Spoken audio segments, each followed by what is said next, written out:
Hey, excuse my hair. It's been a day. So this is day 14.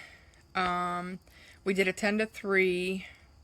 It was $110, which equates to about $22 an hour.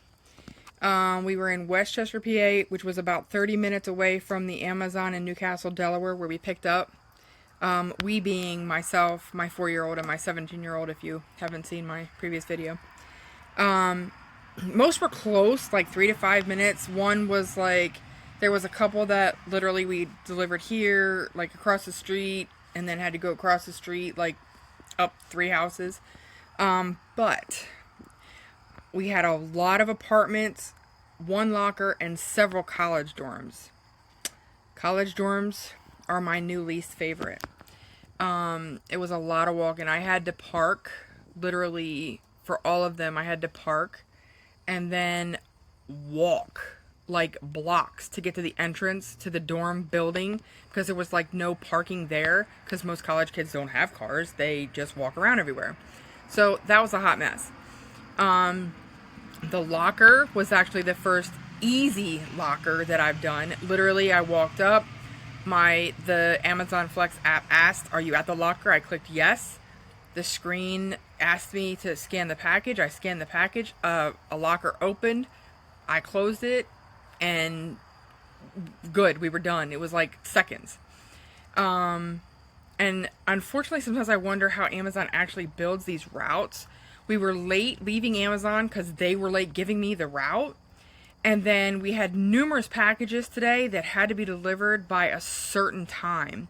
So like 11:21 was late. We delivered it at like 11:26. And then after that popped late, I started checking the times of all of them, which I usually do when we're loading. And today, for some reason, I didn't.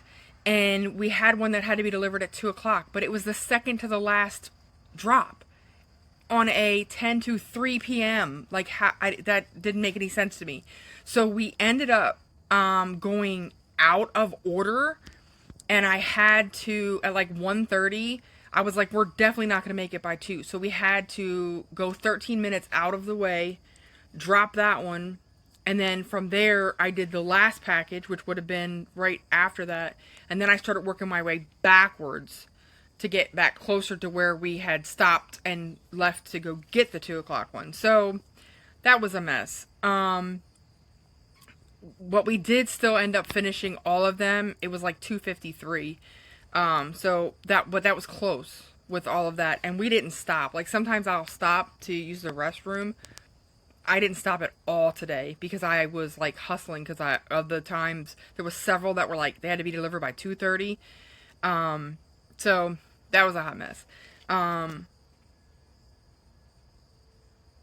And because of the one that was late, I'm sure I'm going to get a strike against me for being late.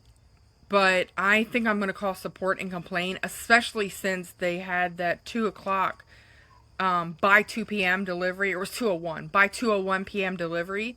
And it was the second to the last on a 3 o'clock route. That didn't make any sense to me whatsoever. So I'm definitely going to be calling and complaining. Their math was a bit off on that one. But, yep, that was day 14. It was a mess. So we go out tomorrow again. I couldn't get 10 to 3. But I did get a 10:30 to 3. And unfortunately, my son gets on the bus at 9. He gets off the bus at 4:30. So I'm kind of limited on what I can do in between that time. And the Amazon pickup location is about 25 minutes from my house with no traffic. So 10 is about the earliest I can do. And then I can't get done any later than 3, because sometimes we're like today I missed, he came home before we got here and I had to talk to him on our camera. But anyway, so that was day 14. Keep checking back. We'll see what happens on day 15 tomorrow. Talk to you then.